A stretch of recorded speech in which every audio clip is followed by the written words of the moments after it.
Just take an example. Mister A है, mister A ने अपने इनकम डिक्लेयर की, मतलब रिटर्न जो है वो सबमिट करवाई टैक्स ईयर 2018 की।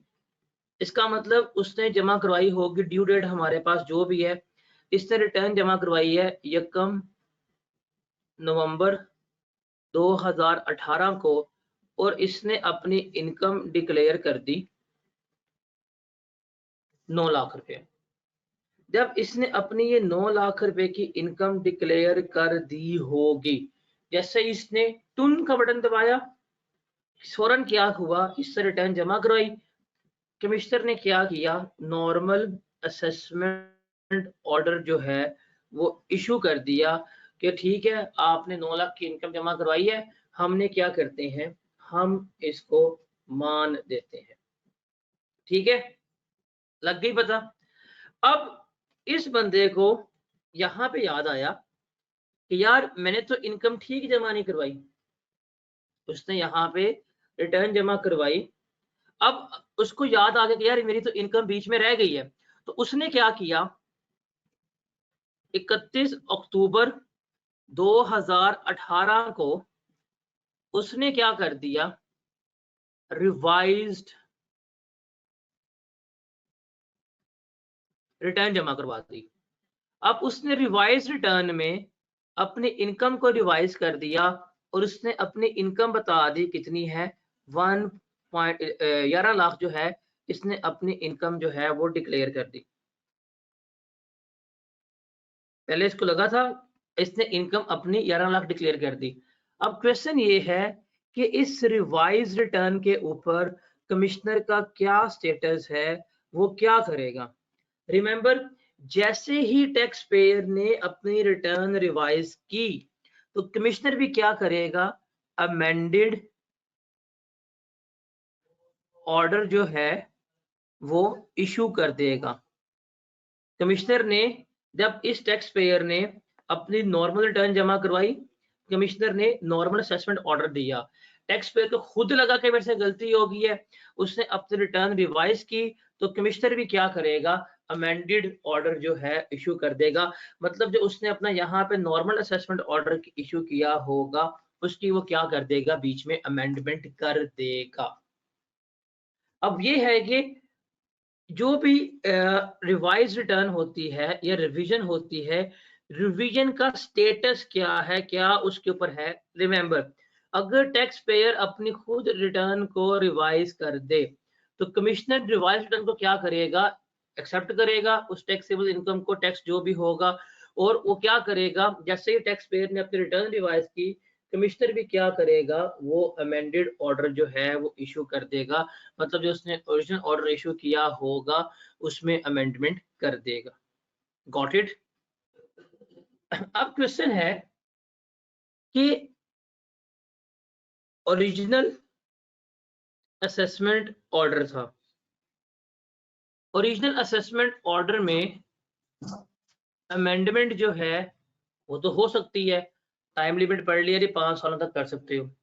क्या अमेंडेड ऑर्डर में फर्दर अमेंडमेंट या री अमेंडमेंट ये हो सकती है? The answer is yes.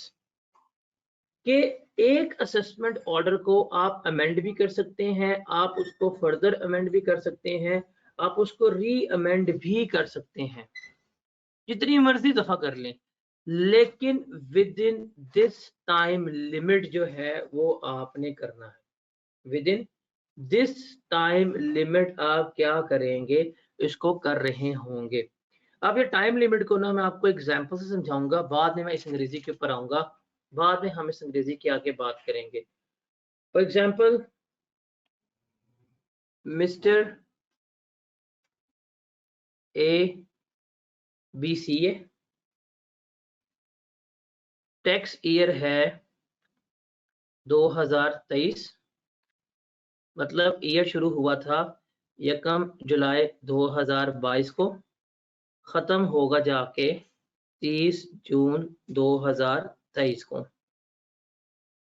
इसकी जो ड्यू डेट है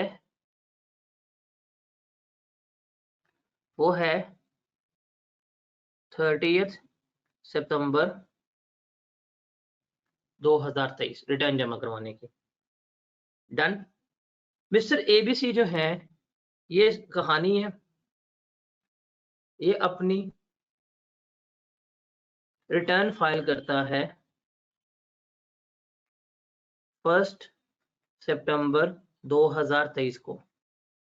जैसे ही ये रिटर्न फाइल करता है, इसको नॉर्मल असेसमेंट ऑर्डर जो है वो इशू कर दिया जाता है। इसने रिटर्न फाइल की, इसको नॉर्मल असेसमेंट ऑर्डर जो है वो इशू कर दिया जाएगा। तो हम टाइमलाइन ड्रॉ करते हैं। 1 जुलाई 30 जून 23, ये है हमारे पास टैक्स ईयर 2023।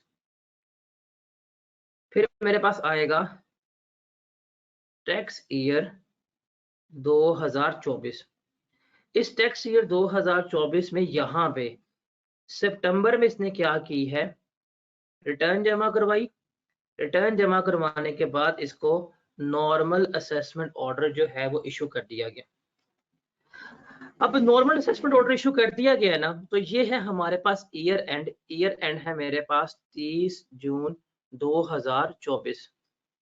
ये नॉर्मल असेसमेंट ऑर्डर इशू करने के बाद जो रिवीजन है वो अगले 5 साल तक जो है वो हो सकती है। अब अगले 5 साल बनेगा हमारे पास टैक्स ईयर 25, टैक्स ईयर 26, 27,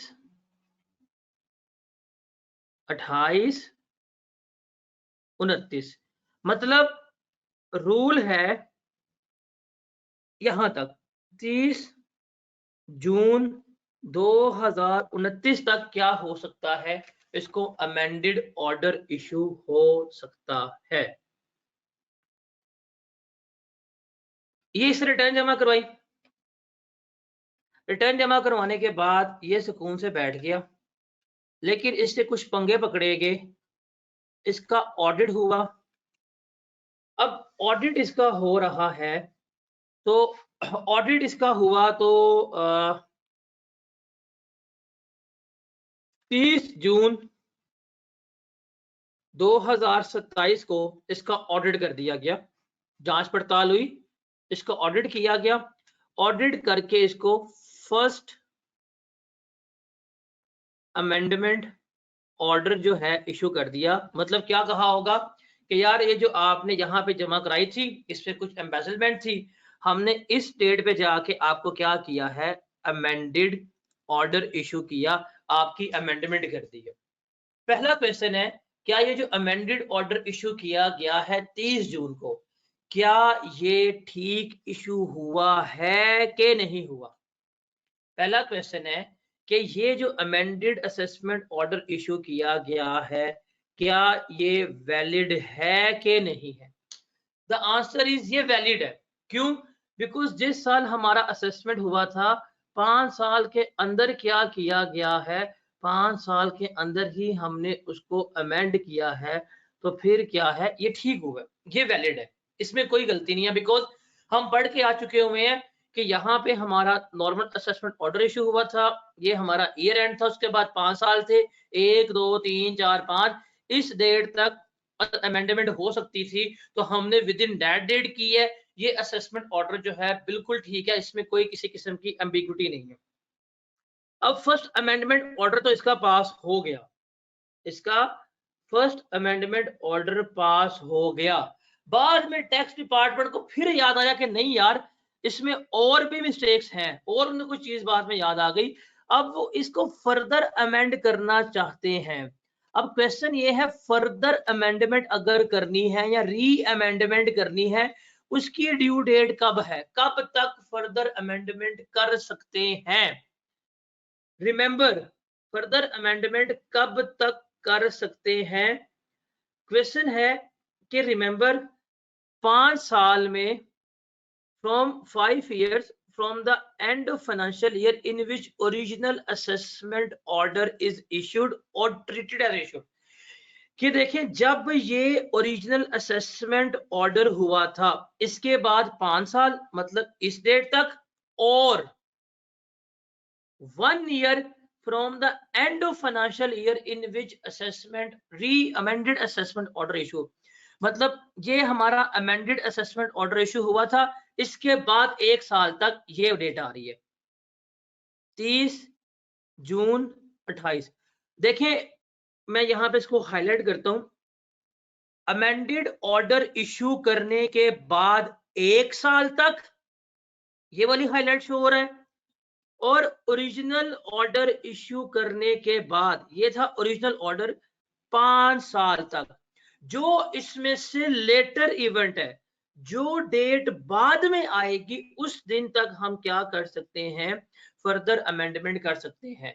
तो ये पहले आ रही है, ये बाद में आ रही है, इसका मतलब this is the due date जहां तक फर्दर अमेंडमेंट क्या हो सकती है? हो सकती है। तो रिमेंबर फर्दर अमेंडमेंट या री अमेंडमेंट का असूल क्या है कि 5 years from the end of financial year in which original assessment is made.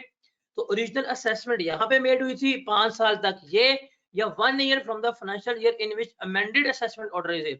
तो ये हमारा अमेंडेड ऑर्डर था, 1 साल ये बनता है। जो इसमें से लेटर इवेंट है, जो तारीख बाद में आई होगी उस डेट तक क्या कर सकते हैं हम? अमेंडमेंट और फर्दर अमेंडमेंट जो है वो कर सकते हैं। पिक्चर पोज है, सिनेरियो आपके सामने है। These dates are clear to everyone?